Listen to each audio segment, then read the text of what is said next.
Hello and welcome into the GSMC Sports Podcast brought to you by the GSMC Sports Network. I'm your host, TJ Mabardi. Today is Monday, July 15th, and we have a packed show for you today. We're going to be starting off with the news that broke over the weekend that Jalen Brunson, the, of course, very popular point guard of the New York Knicks, is only rising in popularity within New York as he signed a new contract extension with the Knicks and ended up taking a $113 million pay cut to remain with the team, keep them under the second luxury tax apron, and be able to give the Knicks more flexibility when it comes to their roster moves and try and help them compete for an NBA Finals. So we're going to be diving into that, how it impacts him and the money that he's going to be able to make moving forward, how it impacts the Knicks with their flexibility, and additionally, what ripple effect it could have across the NBA. So we're going to be talking about that.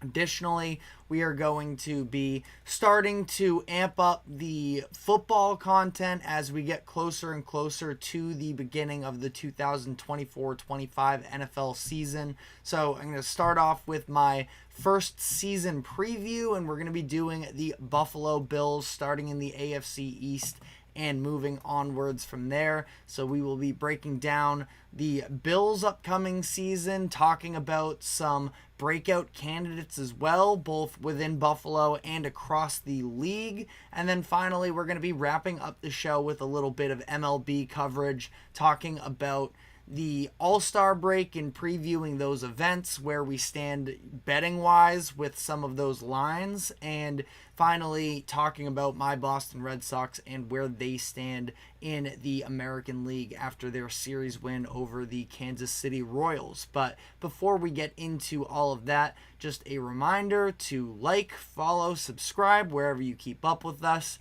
To any of our viewers, be sure to use the comment section to give us your thoughts on all of the latest happenings in sports. And if you would like to become a bigger part of the show, you can leave a tip or donation at the link gsmcpodcast.net. If you leave a comment, it will pop up on screen for everybody to see. Anything would be greatly appreciated there. It was definitely a surprise seeing the headline break about Jalen Brunson's new contract. Brunson coming off of a year where he was top 5 in MVP voting, and especially coming off of an offseason where we've talked about it at length a couple times here on our show about the massive contracts that have been getting handed out to members of that 2021 draft class who haven't necessarily fully proven themselves yet. And yet we see a contract from Jalen Brunson where he signs a 4-year, $156.5 million deal, which is good for about $39 million in annual average value, which is obviously still a lot of money, but is way cheaper than what his actual value is in the league at this point. He was eligible for a max extension, but he ended up taking $113 million less than he could have gotten if he waited until next offseason for the sake of trying to help out the Knicks organization build a championship contender. Now, he does have a chance to make this money back, so before it sort of sounds like, we get set in stone that Brunson took all this less money, and he did, absolutely, but this contract begins in the 2025-26 season. It's guaranteed through 2027-28, where he then has a player option, and at that point in 2028, he can opt out and be eligible for a $323 million max, or he can wait another year and make $418 million over the course of 5 years if he signs that deal in 2029. And just for you math experts out there, $418 million over the course of 5 years amounts to almost $84 million in terms of annual value. So Jalen Brunson very easily has another payday coming down the line. Now, that being said, there is still a good amount of risk that is involved in this because this is assuming everything goes right in these next few years through these contracts. Again, that $418 million deal sounds like an incredible get for Jalen Brunson, but he is about to turn 28 years old, and I believe he's going to be 31 by the time he can enter free agency for the first time, assuming he does end up declining that player option for 2028-29. But there is no guarantee at that point, 31 years old, or if you were to try and wait for the $418 million deal, he'd be 32 years old at that point. And at that point, we'll see, assuming that the front office is stable, which it finally does feel like that is the case in New York, then maybe they will just be willing to sacrifice that amount of money almost in debt to Jalen Brunson, because he is already solidifying himself as a Knicks all-timer, and he has been able to really rejuvenate this franchise that was struggling for the past decade, and he has been an absolute hit with them. But maybe it's personally, as the Celtics fan watching the rise and fall of Isaiah Thomas, I do worry a little bit about small guards and how they tend to age. Now, we'll see with Jalen Brunson. At least last year, he was asked to run a lot of that offense, and that was because of all the other injuries that came into play throughout the course of the season, but a very high usage rate. He's now entering his prime. There's a very good chance he is technically out of that peak by the time that he is a qualified free agent at that point. And it will be a conversation as to whether or not the organization decides to hand out that much money. Now, again, that's an issue that Knicks fans, you don't have to worry about for a number of years here. But it is something to at least highlight there, that there is a chance that Jalen Brunson did cost himself a lot of money here. So I know I just sort of gave both sides of it. Again, we won't know for some time, but as for what we do know, this does keep the Knicks under the second luxury tax apron, which has been the number one most talked about thing, it feels like, during the offseason, about trying to limit getting into that apron and all the restrictions that come with it. So Brunson is able to help the Knicks out in that facet for this offseason alone, at least. We just saw LeBron James take a $2.6 million pay cut to also get his team and the Lakers under that apron. But with Brunson, this is an unprecedented pay cut, really, where there have been other stars throughout the course of recent NBA history that have taken less money, but nothing quite as substantial as what Brunson is giving up in this deal, where we saw in the early 2010s with the Miami Heat, the Heatles of LeBron, Dwayne Wade, and Chris Bosh, they all took a little bit less money to make that work. Tim Duncan in 2007 took an $11 million pay cut to help the Spurs keep Ginobili and Tony Parker. And then in 2017, Kevin Durant took $10 million less for Andre Iguodala and Sean Livingston. So again, we've seen examples in the past, but nothing to the extent of what Brunson is doing right now. And he's doing so to try and maximize the opportunity that is currently in front of the New York Knicks, where last year they feel very confident that if they were fully healthy, they would have been in the Eastern Conference Finals and would have had a really good chance against the Boston Celtics, who of course went on to go and win the finals. Now, I still think that I would have picked the Celtics over the Knicks. I thought that the Knicks were almost a little bit of a, call it a year and a half project. The Knicks were great last year when they made the trade for OG Anunoby at the deadline. I love the move that was going to be really impactful for them. I don't think it puts them over the edge. This is at least what I was saying at the time, is that I didn't think it put them over the edge immediately, but it was a phenomenal, call it a third option to add to the roster with a ton of value that goes beyond the stat sheet. And that is the case. The Knicks go when they add another star in Mikal Bridges. So they are now kind of full go for being a true finals contender in the NBA now.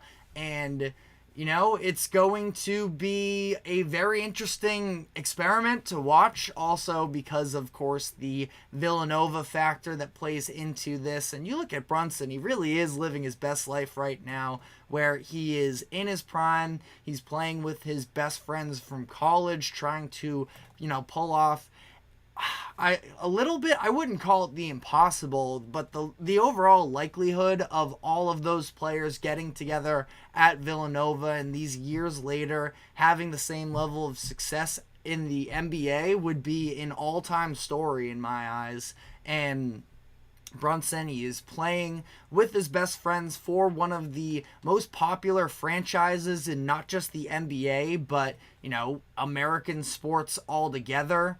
He is still going to be making $34 plus million in these, next 3 or 4 seasons.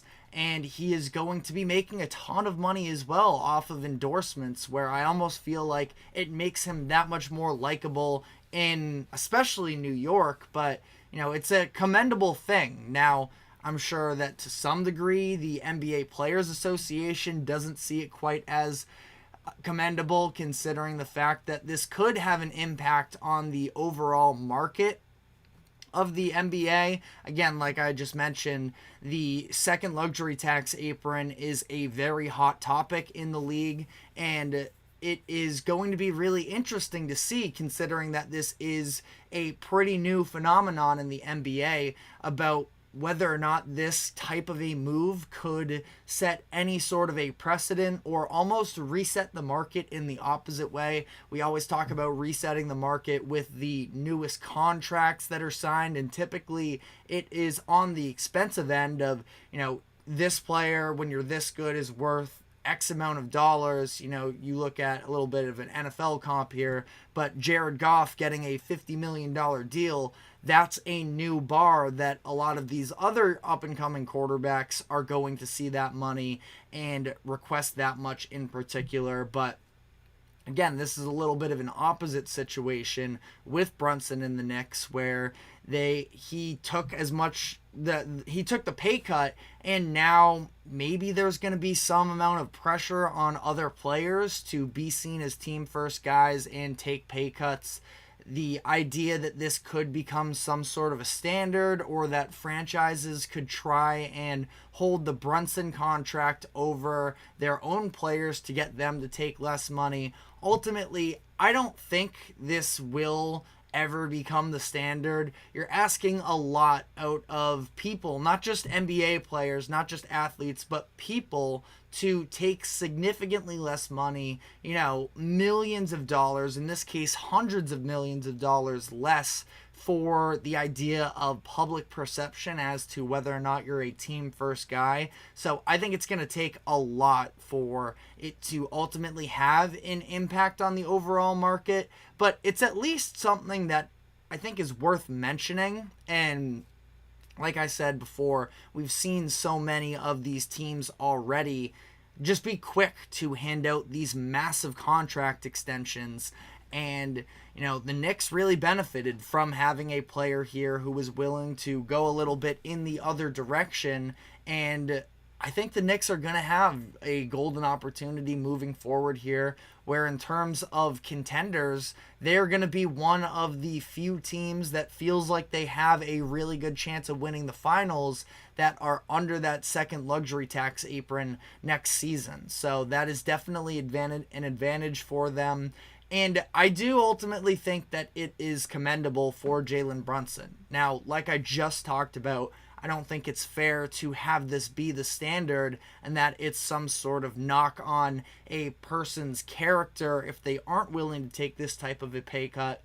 I think maybe the circumstances are kind of particular here that they work out for Jalen Brunson. Great, I have seen a couple things about the speculation as to whether or not Rick Brunson, his father, that is on the Knicks coaching staff, if he's going to end up seeing a raise in sometime soon. But ultimately, all of that aside, it's a really cool story for Knicks fans. You have to feel excited about that. sure if you are a fan of other teams, you can feel a little bit slighted, but at the same time, Jalen Brunson has just been, all-time lore in Knicks history, and he's going to go down on the Mount Rushmore, be one of the greats. Just has to have a little bit more of that postseason success, and we'll see if that is achievable with this new core. But we are going to be taking our first break here, and when we come back on the other side, like I mentioned at the top of the show, we're going to start to dive into some more NFL content as we get closer to the season. I have the schedule in front of me for the Buffalo Bills for next season, and we're going to be running through the overall view of that roster and talk about where I expect them to end up next year. So stick with us, and we will be right back after this quick break. I feel like I'm losing my mind. Is everybody in the world blind? Please, Lord, give me a sign, a sign. I feel like I'm losing my mind. Is everybody in the world blind? Please, Lord, give me a sign, a sign. I wanna be the greatest. Everybody on the fake shit. I look around and feel like everybody is the fakest. I make this every day and I'm impatient, hoping one day I blow up from the basement. Statement, the top is so vacant. I don't hear shit that I think is amazing. Waiting for my day when I'm playing. Sold out shows for 1,000 faces. Hey, give me that crown. Get in my way and to be put down. It ain't your place, all this my sound. If I want that shit, then I'll get it right now. I'm losing it, the noose it fits. I'm losing shit, a stupid myth. You choose to live or choose to dip. You choose to fight or lose your grip and lose a gift. Oh, I feel like I'm losing my mind. Is everybody in the world blind? Please, Lord, give me a sign, a sign. I feel like I'm losing my mind. Is everybody in the world blind? Welcome back into the GSMC Sports Podcast, as we are now going to be providing a season preview for the Buffalo Bills in the upcoming NFL season. This is something that we are going to be diving more and more into as the off season comes to a close and we start to get there, trying to run through all 32 teams. And first off, we are going to be going with the AFC East and the Buffalo Bills. So for the Bills, I think that the biggest question for them headed into this season is how are they going to look offensively without Stefon Diggs? That was obviously the number one storyline that surrounded them this offseason, but even if you go back to early training camp last year, this has been a conversation as to what the future looks like for Diggs on the Bills moving forward, and clearly it was coming to an end. Diggs had a number of really impressive seasons with Buffalo, and I do believe that he made Josh Allen a significantly better quarterback because Allen was raw in a lot of different ways during his first couple seasons, and Diggs was the solidified number one wide receiver that was able to help him tap into his immense skills. Now, what does the offense look like without Diggs? They don't have a number one receiver or somebody who is at least going to garner the attention that Diggs did for the majority of his time in Buffalo. But surprisingly, there are a decent list of names there when you look at wide receiver. Khalil Shakir, who was a standout guy for them down the stretch of the season last year. Keon Coleman was their draft selection at the end of the first round this year. And then you have a number of veterans: Curtis Samuel, Marquez Valdez-Scantling, Chase Claypool, a couple other interesting pieces such as Mac Hollins and Andy Isabella. Now, I know if you are sitting there and saying, well, none of those names are all that good, I agree. It's at least, kind of a surprising collection of options for them at least. Now, again, it's still going to be a group that has to establish themselves and prove themselves that they can be good enough for Josh Allen, but Now, along with them, too, you have a really good tight end room, in my opinion, between Dalton Kincaid, their first round selection last year, and Dawson Knox, who is one of the more underrated tight ends in the league. But James Cook in the backfield as well, who last year was 6th in the league in scrimmage yards. So I'd say that they have a pretty solid offense overall. Offensive line is fine. Maybe they're slightly below average. There are some really bad pass protection stats with them on 3rd and longs. They allowed pressure in 2.5 seconds or less 45.9% of the time, which was the most in the league. So, a couple notable names in Deion Dawkins, who they just got on a contract extension, and Connor McGovern as well at left tackle and center, respectively. Maybe we could see guard Osiris Torrance take a step forward in his second season. He was a second-round pick in last year's draft. But overall, when you're talking about the offense, really you are asking the question, is Josh Allen good enough? Do you trust him without a true number one wide receiver? And I would argue yes. Now, eye test for me last year, I thought that Allen played better down the second half of the season when Diggs was less involved. But as you can see for our video viewers on screen, that wouldn't necessarily be the case. So Stefon Diggs had his last 100-yard game as a Buffalo Bill in week 6. And when you look at the season splits for Josh Allen from when Diggs was consistently producing for them in weeks 1 through 6 versus the latter half of the season, Josh Allen's numbers dissipated a good amount.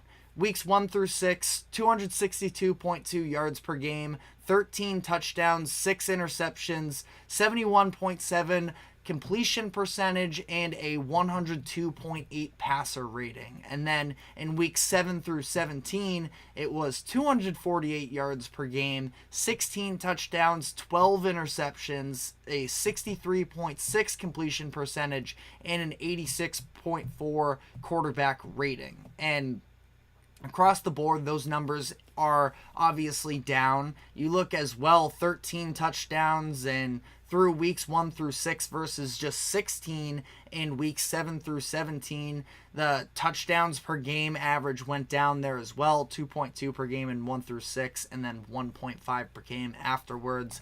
But despite the stats, I do think he's capable of being a quarterback that puts together methodical drives. And that was one of my bigger knocks with not just Josh Allen, but the Bills in their entirety for couple years now. You look back to the divisional round in the 2022 season versus the Cincinnati Bengals, where Allen had 264 yards, but the Bills scored just 10 points against the Bengals and only had 19 first downs. It was a lot of hit or miss plays.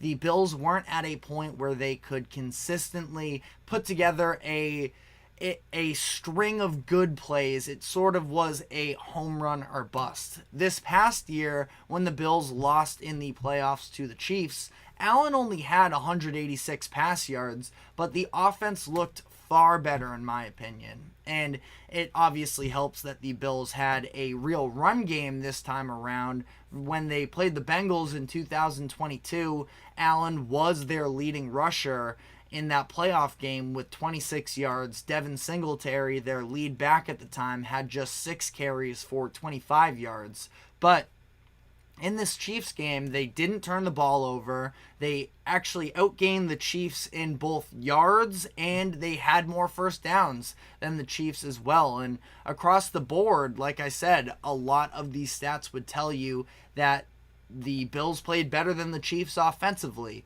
But Josh Allen was not really able to put it all together on that game-winning drive, or what could have been the game-winning drive. He drove them the length of the field. They started on their own 20, put them on the Kansas City 26-yard line with a chance to tie it with under 2 minutes left in that game to send it to overtime. But Tyler Bass, of course, does end up missing that field goal, and, the game ends there because of that. But Allen did miss a couple throws at the end of the game that cost them extra yardage, potentially even a touchdown. And it was kind of the second time, too, because we saw that a little bit earlier in the season as well during that primetime game where they played the Eagles and they came up short in overtime. So Josh Allen does have some proving to do still, but I absolutely believe in the talent, and I think that he is more than capable of continuing to be great post Stefon Diggs. Defense is obviously the other part of the equation for the Bills. You look at their statistics across the board; they were an above an above league average, you could say, defense for the majority of the year, and even better than that in certain instances. They were ninth in total defense, seventh in pass defense, fourth in scoring defense, a little bit more middle of the pack in rush defense at 15th. And you look at, they were, again, in that top 50% of the NFL in every category other than red zone or third downs, where they were on the bottom. And that's obviously areas that they are going to need to improve. Now, they also lost a number of big names on their defense: Tre'Davious White, Jordan Poyer, Micah Hyde, but they do still have a lot of talent there as well. They still have Matt Milano, who's probably a top 5 linebacker in the league, who missed most of last year with a fractured tibia. They have one of the best cornerback duos in the NFL between Taron Johnson and Rasul Douglas. Johnson selected to the All-Pro second team last year. Very underrated player there. And Douglas, a nice pickup from the Packers at the trade deadline last season, where he has ranked 10th in pass in coverage grades according to Pro Football Focus over the course of the past 2 seasons. So a number of other younger names as well that I like: AJ Epinesa, Christian Benford being a couple of them. But that being said, there is a lot of unproven with this Bills defense that does have some cause for concern when you lose out on a couple of your veterans and your leaders. But looking at their schedule as a whole here, they have 5 primetime games, including 3 straight from weeks I believe it is 2 through 4, where they are playing against the Dolphins on Thursday Night Football, the Jaguars on Monday Night Football, and then the Ravens on Sunday Night Football, all consecutively. Some key games for them outside of their own division: like I mentioned, just week 4 against the Ravens, week 5 against the Texans, week 11 against the Chiefs, week 13 against the 49ers, and week 15 against the Rams. When you look at the overall situation for them here, they have the 10th hardest schedule according to it is Sharp Football Analysis, which as we move forward here as a whole with these types of previews, I like the way that they do it the best because they base it off of expected wins for this upcoming season, as opposed to a lot of strength of schedule projections, which go based off of a team's win percentage the year prior. So again, Bills at the 10th hardest schedule as things currently stand. And that being said, I have a lot of faith in the infrastructure that they have. This is going to be, I would argue, a pretty key season for Sean McDermott, where he's had a lot of success early on with the Buffalo Bills, even going back to the season that they took them to the playoffs with Tyrod Taylor at quarterback. But they are going to probably be looking towards him, where this has been a very successful team. You have Josh Allen, who is just about a consensus top 3 quarterback in the NFL, and they haven't made it out of the AFC just yet. Now, I think it's far more difficult than people make it out to be, and what is a coaching change necessarily going to do because of that. But more and more eyes are going to be on Sean McDermott as the years go on here. So I am looking at that. But Josh Allen, I trust him, and I think that there is still a lot of talent on this roster, that you have some of these older, experienced names like White and Poyer and Hyde that leave, and Diggs, of course, to that same point as well. But they had to do a lot of reconstruction considering their financial situation, and I feel like they've made it out pretty well. So the over-under line for them is 10.5. I ran through, game by game and just sort of tallied wins and losses, and I came out to 11 wins. So I think that line is probably very accurate at 10.5. It's going to come close to that. And I'm going to lean over for it because, again, I just trust Josh Allen. I think that I understand the concerns with his turnovers at times as well, but I think that you can get a lot worse than somebody who has the payoff that Josh Allen does and takes risks at times almost because it's necessary in some circumstances. And the arm talent is just elite enough that I think you can, and again, through the ground too, which I haven't even mentioned his running game. I thought he did a really good job of scrambling, other than the fact that he did fumble, but going back to that Chiefs playoff game. But, I think the Bills are going to, they were kind of the buzz team this offseason that people were hopping off of the bandwagon because they did have a very tough financial situation, but I thought they did a really good job of maneuvering that situation. And again, I'm going around 11 wins, but let me know what your predictions are for the Bills next season in the comment section. But we are going to continue doing these from here on out, one a day moving forward. So we'll be sticking with the AFC East tomorrow, probably talking about, Dolphins, Jets, whichever one pops up next on ESPN.com. But we're going to be taking our next break here, and when we come back on the other side, I want to dive into the overall NFL season. We do have some content with the Buffalo Bills as well, but I have a list of potential breakout players in the NFL next season. Some of these younger guys who could take a big step into national prominence. So we are going to be diving into that. But first, a quick break. Don't go anywhere, and we will be right back. Looking for your daily fix of sports talk without having to pay for it? GSMC Sports Network is available on YouTube. Just search GSMC Sports Network. Get your fix of daily sports talk shows on YouTube, absolutely free. NFL, college football, NBA, MLB, MMA, UFC, fantasy football, and so much more. GSMC Sports Network has shows running all day long, with new sports shows starting every 2 hours. Just like on your favorite cable sports channel, except GSMC Sports Network is absolutely free. Just search GSMC Sports Network on YouTube to catch one of your new favorite shows, like the GSMC College Football Podcast, Chip Shot Football Podcast, Hoops and Heels Women's Sports Podcast, GSMC Basketball Podcast, and so many more. Check it out for yourself. GSMC Sports Network, now available on YouTube absolutely free. Search GSMC Sports Network on YouTube right now. Welcome back into the GSMC Sports Podcast, as I'm going to be giving my list here of NFL players that are due for breakout seasons in the upcoming year. And we're going to be just bouncing around the league here, starting with some position players.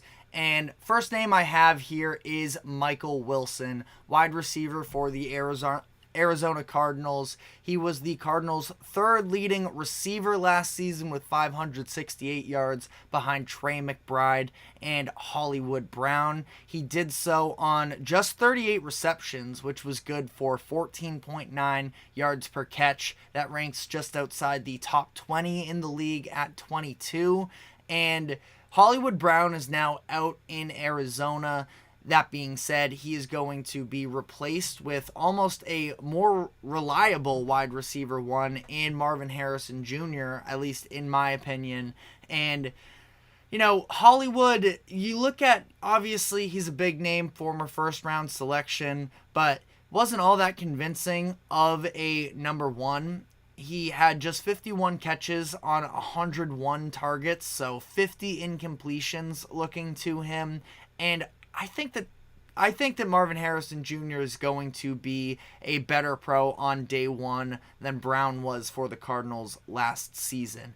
And another thing that is sort of going in, I think that's an advantage for Wilson, who may be better suited as a number two. Wilson was a day two pick in last year's draft, and never really was seen as somebody who can put a franchise on his back from a receiver standpoint, but I think he is an incredible supplementary talent, and I'm looking forward to seeing how him and Marvin Harrison Jr. are able to mesh. And not just that, but also with Kyler Murray actually playing the full year this time around, I am looking to see whether or not he can develop a rapport with him. And, I think that Wilson probably, it looked a little bit uncomfortable with him and Kyler when that experiment first started up last year, but now with a full training camp and a full season ahead of them, knock on wood, from the perspective of Kyler Murray, that we're going to see Wilson's numbers go up this year, and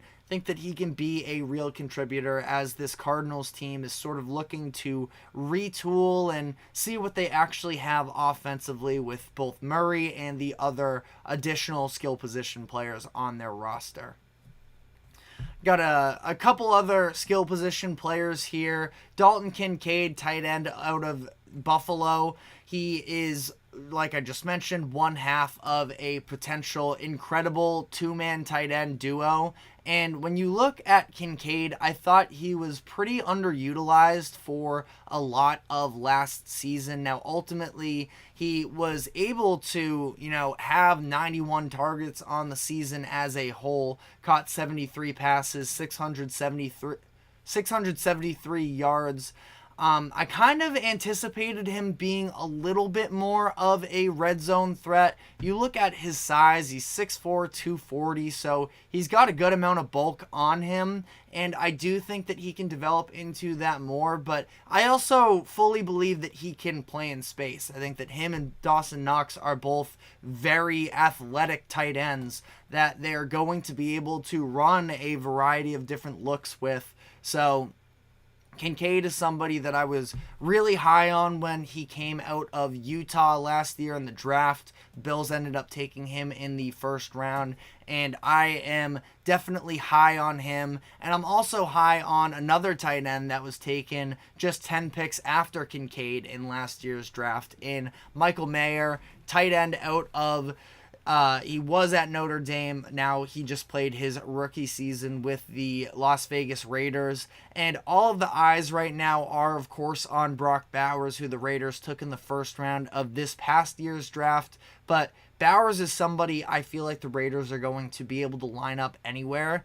And I think that it's another situation where, even with the multiple bodies at the position, I still feel like Mayer is going to be able to have success. So we'll see. I'm sort of betting on the pedigree here with Mayer because he's been incredible for a number of years, like going back to Notre Dame. And my biggest concern in terms of why Mayer wouldn't be able to have a breakout year this season is because there are questions at the quarterback position. We don't know who the starter is going to be just yet between Gardner Minshew and Aiden O'Connell. That's going to be a battle during training camp. I feel like it's probably going to end up being Gardner Minshew, but we'll see there. But Mayer is somebody who has plenty of talent. And again, maybe I'm jumping the gun. Maybe it's a year from now when he has a better quarterback option. And there is also a chance that Bowers sort of just, eats up all of Mayer's real looks. But I think that they can coexist and they can both thrive on that note as well. Now, some defensive players here. I have Kyler Gordon of the Chicago Bears. There are a lot of really promising defenders on the Bears defense, and that's something that I did not expect to be saying when I was looking at the Bears a year ago today. But they have built up, a number of different young pieces that can be real impact players. I would say that Jaquan Brisker has already broken out. You have others, Tyreek Stevenson, who just got a new deal this offseason. He's a big-time player for them. Jalen Johnson and Kyler Gordon kind of got lost in the mix, I feel like, this past season. And part of that was because he was dealing with a hand fracture after week 1 that kept him out. I believe it was until week 6, but once he came back, we saw his coverage numbers improved upon. He was playing a little bit of a different role this time around, where he was being used a lot more as a nickel cornerback. Like I mentioned, there were some actual more bodies in that secondary that the Bears were able to trust, and we'll see how Gordon is used this upcoming year. But, I decided to choose him as the highlight player of someone who can look to break out, but I do feel like there are a number of names on that Chicago defense that we could be looking at, and I do trust Matt Eberflus, I think, in terms of being a defensive mind. Now, offense is obviously where the Bears are going to have to be looking because of the investment into quarterbacks in recent years, but I think the Bears are in a very good position moving forward here.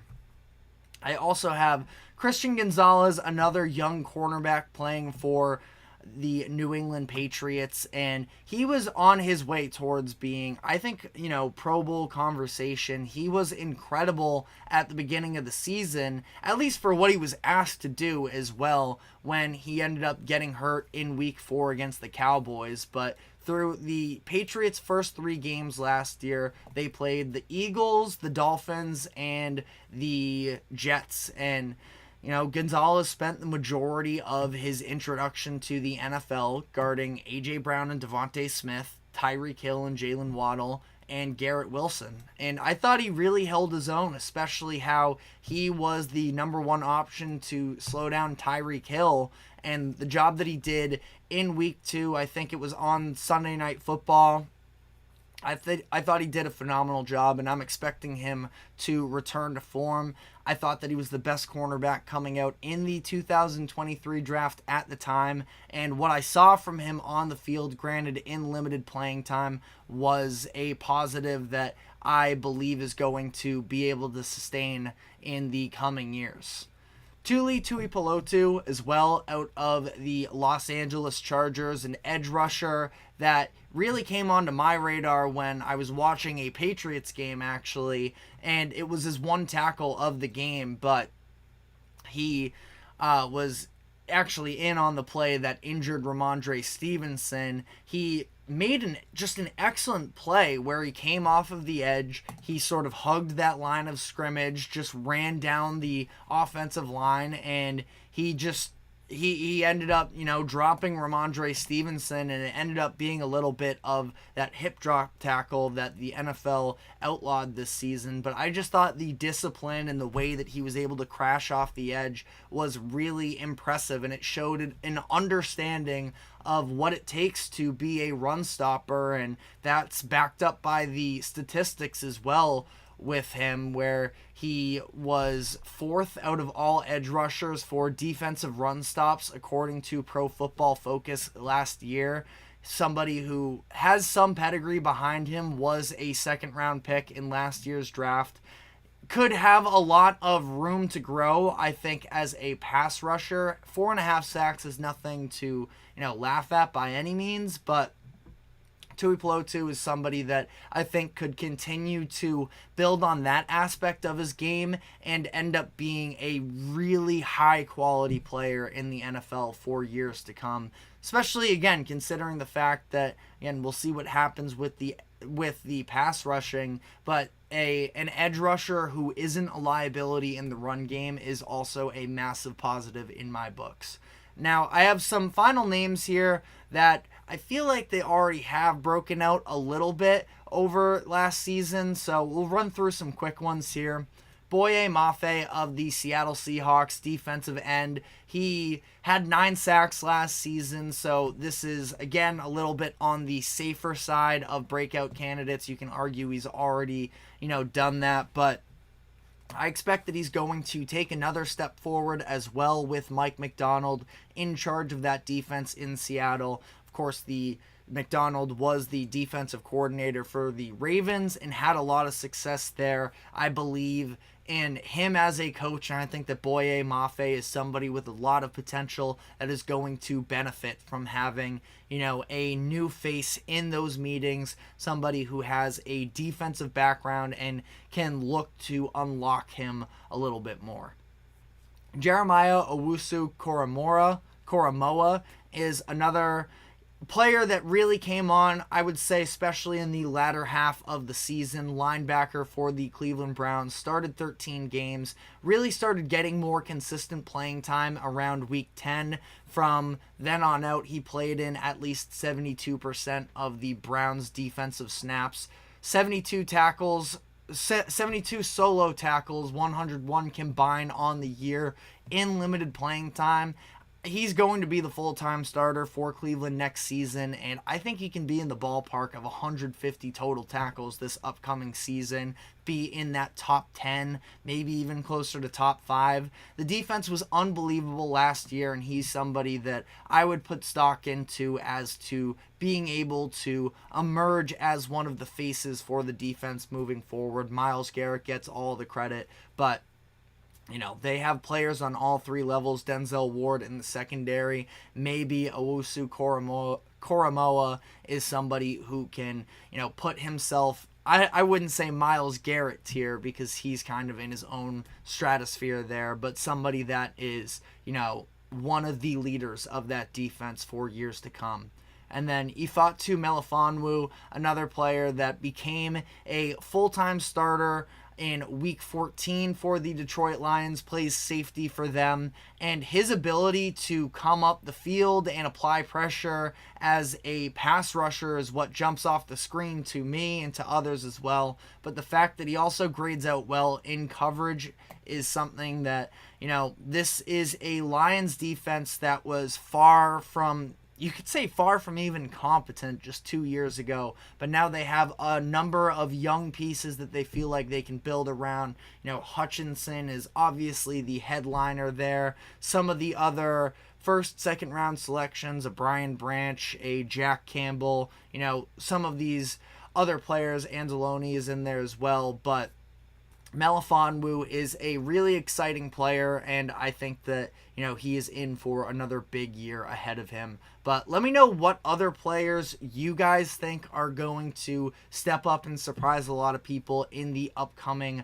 NFL season. Again, really looking forward to being able to cover some more NFL as the year goes on here. But we're now going to be taking our next break, and we're going to be switching gears to the MLB.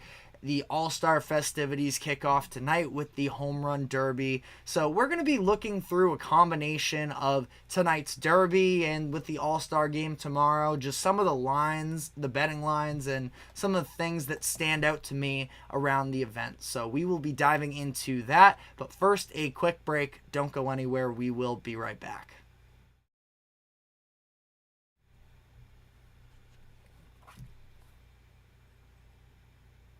For the best and latest podcasts available anywhere, go to the podcast app on your cell phone and type in GSMC to access free content-rich podcasts on health and wellness, book reviews, sports, entertainment, relationships, social media, movies, technology, finance, and even weird news. Subscribe and download the GSMC Podcast Network's family of shows, available everywhere podcasts are found.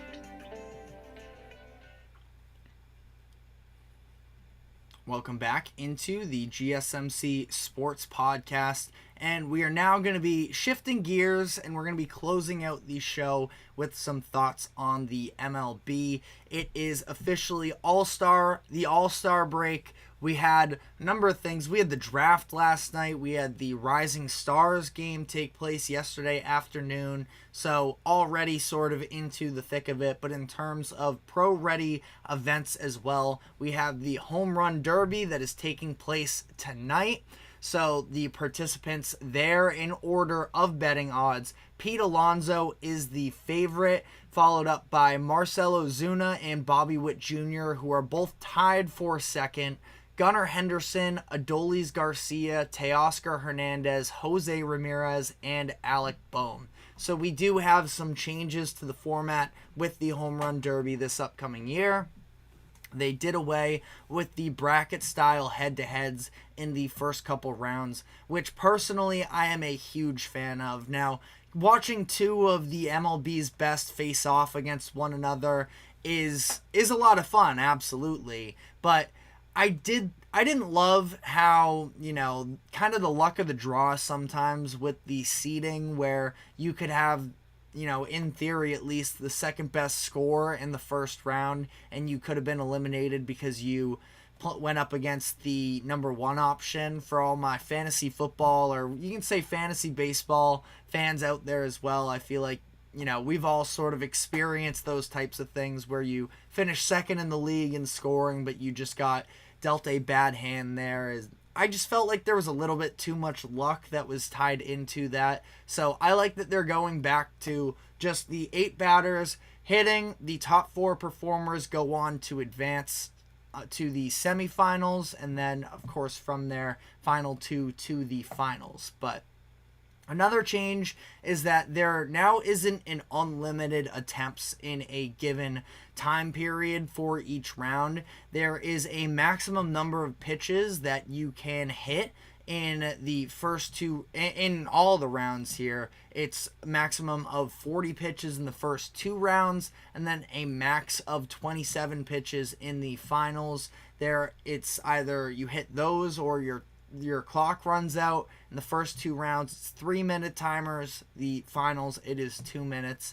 I'm curious to see whether or not it does have any impact on fatigue in terms of making things easier for players, knowing that it's not just rushing in as many swings as possible, that there is actually a cap at some point along the lines. And again, I'm just wondering if there is going to be any strategic changes from some of these, players in the event of trying to, pace themselves maybe a little bit more than the rush that we've seen in the past. But as for my predictions for this event, I would probably lean Gunnar Henderson. He was pretty due. He just hit a home run yesterday that I believe put them at 28. Put him at 28 home runs on the year. I do feel like a lot of the times this event can favor the younger players who have more stamina. Now, the fact that there are these rules in place as well that mean that they can't overexert themselves maybe in a first round, I think could actually go to the benefit of Gunnar Henderson. Throw Bobby Witt Jr. in that conversation as well. Again, this is all speculation. It might not end up having the rule changes, that is, might not end up having that big of an impact on the event. But I'm just trying to think out the different angles here of what impact the rules could have prior to, so we'll see about that. Bobby Witt Jr. is definitely in that conversation as well, as home run numbers aren't quite as high, but I believe he has the highest average exit velocity out of all of the participants, so Bobby Witt Jr. is probably a pretty good bet as well. He is sitting at plus 425 is what I last looked at on DraftKings for that. Gunnar Henderson is a little bit behind that. Gunnar is at, the odds since I last looked at this have changed, where Gunnar is actually moved up to tie with Ozuna and Bobby Witt Jr. So seems like there might be some action on Henderson for tonight's home run derby. But I do also have a couple other names that I think are definitely in play. You have to mention Pete Alonso, who is the favorite for this event at plus 320. He has 2 titles to his name already. He's looking to tie Ken Griffey Jr. for the most home run derby titles in MLB history. So that is definitely a big headline to tune into. I think that Adolis Garcia has some sneaky interesting value, sitting at plus 600. I know he's not having the ideal season for what his own expectations, and I'm sure Rangers fans were expecting coming into the year, but at the same time, he can still smack the long ball, and maybe he has a little bit of the hometown juice to him that could help him out. And then the last thing I'll say here, for whatever it's worth, is that Marcell Ozuna is probably, he's a really good candidate for this based off of how good of a player he is. But also the fact that he is probably the league's least favorable, him winning is the league's least favorable outcome. I could see that happening just out of almost the irony of it. Making the MLB pay a little bit maybe for even putting him in this event. But let me know who you are picking in the comment section. But the All-Star Game, looking at a couple things here, the American League, as I came into this at least, was favored. It does seem to be that way. Their odds actually improved. They were minus 120 when I first put notes, but during the show just about 40 minutes ago, they did announce that Corbin Burnes is going to be starting the game. Burnes, of course, the ace for the Baltimore Orioles, so he is going to be facing off against Paul Skeens in the National League. I think that, all things considered, a very solid, top two starters for each of these teams, and should be a really fun display there. When you're looking at MVP odds for this event, Aaron Judge is the favorite at plus 800. Some names behind him, of course, Shohei Ohtani in the conversation, Juan Soto, Gunnar Henderson, Bryce Harper, Marcell Ozuna, Bobby Witt Jr., Adley Rutschman. I feel like the All-Star Game can be a little bit of a crapshoot sometimes, so I definitely would not listen to myself in terms of betting advice on this event for the MVP, but I would probably lean with Shohei Ohtani if you think the National League is going to win. Clearly the best player there. He was in a little bit of a cold streak for a bit there, going back to the Phillies series and then headed into the weekend where the Dodgers faced off. I was against the Tigers, if I am not mistaken, but I think he was able to go yard as well, at least once during that series, and we'll see whether or not he is, again, it's the All-Star Game, so definitely a different intensity, but I feel like maybe he has lost some of that cold streak a little bit, and we will see there. But if you're going to pick somebody from the American League, I feel like this might be the All-Star Game of the future, kind of, because we have Paul Skeens, who has emerged as this, ace, a generational talent there, that he's obviously a headliner. You have names like Elly De La Cruz and Fernando Tatis. If you think the American League is going to win, I would probably lean with one of the Orioles, Gunnar Henderson or Adley Rutschman. I think either one of them are great candidates to win this. Again, I feel like it's, you're kind of just throwing a dart at a board when you're talking about All-Star Game MVP. You have no idea how long any of them are even going to play. But I could definitely see Rutschman, going yard in this event and earning some honors there, and maybe just the bias of what the overall game feels like, and having these young stars could sway in the direction of one of the Orioles. I was listing young stars, Bobby Witt Jr. You can put into that conversation as well, but Bobby Witt also isn't starting this game, so I'd probably lean Gunnar over him because of that fact. But again, let me know who you are thinking of going for here in terms of the All-Star Game MVP. But we are going to be taking our final break of the show now, and when we come back on the other side, we're going to quickly wrap up here by talking about my Boston Red Sox a little bit and their series win against the Kansas City Royals to extend their lead for that last wild card spot a little bit. So we are going to be diving into that. But first, a quick break. Don't go anywhere. We will be right back.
Welcome into the GSMC Sports Podcast for our final segment of the day, where we are going to be just talking about the Red Sox, who wrapped up their first half of the regular season and did so vastly exceeding expectations, where at this point they are now in that third wild card spot headed into the All-Star break with a record of 53-42, so 11 games over. Let me double check that. Are they 11 games over or 10 games over? 53-42, 11 games over 500 for the first time all season, and quite the surprise if you ask just about any Red Sox fan coming into the year. And they were able to do so by winning 2 out of 3 games against the Kansas City Royals over the weekend.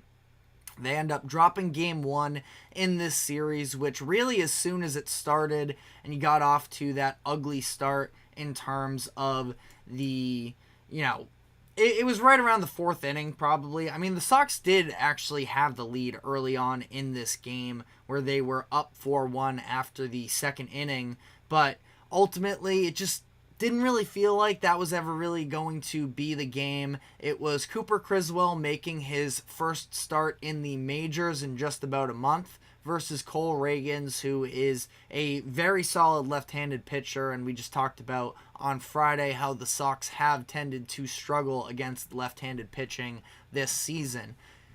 Criswell actually played pretty well, all things considered. 6 innings pitched, 8 hits, 2 walks, and 2 earned runs. Overall solid. Now, there were a total of 5 runs that were scored during his outing, thanks to some bad defense and the fact that he was allowing traffic. And that is just kind of a common theme with this Red Sox team, is that they have pitchers that sort of play to contact, and they haven't been the sharpest defensive team, especially now at this point. You feel a lot better about their outfield defensively, but the middle of that infield especially is not the cleanest. So, that's something that Criswell kind of out of his control, but also, again, he did allow a lot of traffic where it was, it was a good amount of traffic. It was 10 base runners in 6 innings pitched, which ultimately isn't terrible, but it's not the cleanest thing ever. But went 104 pitches, which was very surprising, very much needed for the bullpen to have a little bit less pressure on them. Reagans, on the other hand, was able to pretty easily, handle the, I was going to say, I said 4-1 earlier, but I was looking at the wrong game on my phone at that point. The Sox only scored 1 run in this game, so yeah. Reagans did very well for himself in this one. 7 innings pitched, 4 hits, 1 walk, 7 strikeouts, and just 1 earned run. But the Sox are now 12-15 against starting left-handed pitchers this season. Another sign that they could definitely use a right-handed bat at the trade deadline this year. And also, another thing that sort of ties into the fact that this game just never felt like it was theirs was the fact that they have just been so bad on Fridays for some reason this year. A very weird trend there with them, but they are 4-12 on Fridays this year according to StatMuse, and they end up losing this game at 6-1. But games 2 and 3 were very encouraging notes to go off on headed into the All-Star break, where Cutter Crawford has just been incredibly efficient over the course of the past couple starts for him. And it's something that, we felt like Cutter Crawford, at least I felt like Cutter Crawford going into this season had, a level that he was going to potentially be able to tap into. And he started the season really strong, but as we know, Crawford already, exceedingly over his career high in innings pitched. And that's something that the Red Sox understand and are trying to manage as well as they can, of giving him the extra off days. And that's where, when you look in some of these starts where I think he's now running on 16 scoreless innings, and there are a couple starts like in the Yankees game where you feel like he has a lot more in him, but at that point you just don't want to physically tax him. We understand at this point, you already know Tanner Houck is running on a career high in innings pitched, and you're just trying to sort of make it through the season with the arms you have. Now, that being said, I've talked about before, I feel like the Red Sox could very easily, benefit from going out and getting an extra starting pitching arm in the upcoming trade deadline. You look at who they have right now, and the top three is overall pretty solid. It's Tanner Houck, who is in the conversation at least for AL Cy Young this year. Cutter Crawford as well, having at least this recent resurgence. Overall feels like a good arm, but not one that you feel extremely confident about. When by the time the playoffs come around, is his arm still going to be on him at that point? Is he still going to have the same stuff that he has recently been dealing? And then, Bayo or Pivetta as a third starter, which neither one of those options are bad, but neither of them are great necessarily either, and the Red Sox could just benefit from having some insurance as well. So, just wanted to quickly note on that. Anything else here? I mean, Dom Smith actually had a very good series, and it's funny the way that he has become a surprise contributor for this Red Sox team and a fan favorite, really. The first baseman that not the step first baseman, but the baseman that stepped up. That's a whole thing that went on with Red Sox fans and a situation with a sign at Fenway over the weekend, but last notes here would be Bayo's start. I mean, it kind of felt like ultimately this is what you can expect from Bayo. Now, the overall execution, I think that there should be a level higher, but, he allowed a lot of traffic, but only allowed 3 runs. He had just had a career high 11 strikeouts in the start prior. That's not something that he needs to consistently have in his arsenal. The expectations are a lot lower than that, especially right now, considering, where they were headed into the season because of the fact that he hasn't necessarily evolved to the guy that Red Sox fans were hoping for. But just be a reliable starter for them, be able to get your 6 innings and get out with minimal damage. Now, this is 3 straight outings where he has allowed a run in the first inning. A little bit concerning there, just doesn't make you feel great necessarily. It's almost like he's not ready. But, at the same time, expectations have just shifted on Brayan Bello, so that's kind of where we are at with that. Kenley ended up closing that game out with a 2-inning save. Still feels like, at this point, Kenley is just such an interesting kind of character and piece into this Red Sox puzzle over the past 2 years, where they haven't been all that competitive. And they were at least in ball games for a lot of last season, and right now they are 11 games over 500, so you can't say they're not competitive, but not seen as any type of a real World Series contender necessarily. And Kenley, outside of one really bad stretch during the 2023 season where it was, when he was going up against the Braves and he had just hit 400 career saves, that, it was a little bit of a rough patch there. And you still never feel like you get a clean Kenley Jansen inning, that there is usually some traffic that, crowds the base paths a little bit, and Kenley makes you sweat. This game was 2-inning save. We did see him actually strike out the side in the 8th inning, which, again, kind of unheard of with Kenley, it feels like. Ran into a little bit more trouble in the 9th inning, but got out of it. Don Rafaela, who continues to impress, made a really crucial save there to help him get out of that trouble. But Kenley's blown just one save all season, and again, I'm not saying it always looks the cleanest, but when you're comparing him to Clay Holmes, who is currently, the all-star closer for the American League, you got to feel pretty good about what Kenley has been able to give you if you're the Red Sox. And as you're going through his story of him in Boston, even during this offseason, he was, seeming like he was disinterested in sticking with the Red Sox long term, that he wanted to be with a team that was more invested in winning. He and Rafael Devers both have sort of spoken up about the front office, of them trying to go and make a move,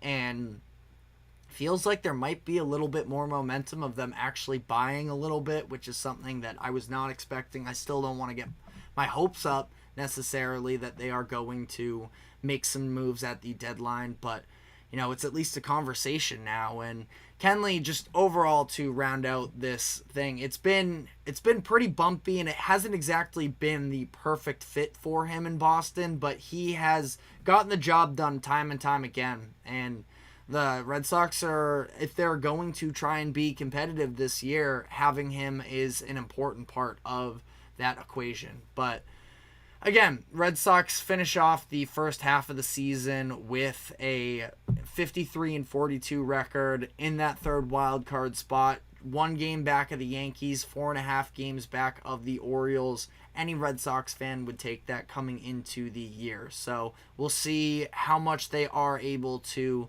maintain that level of success, or if they're going to fizzle out like a lot of these other Red Sox teams that we've seen in the past couple years. But that is all the time we have for today. Thank you very much to the GSMC Sports Network for allowing us to host this show. Remember to like, follow, subscribe. Check us out on social media as well for more exclusive short content. And we will be back tomorrow afternoon, same time as always, at 2 o'clock p.m. Eastern. We will see you then. Take care.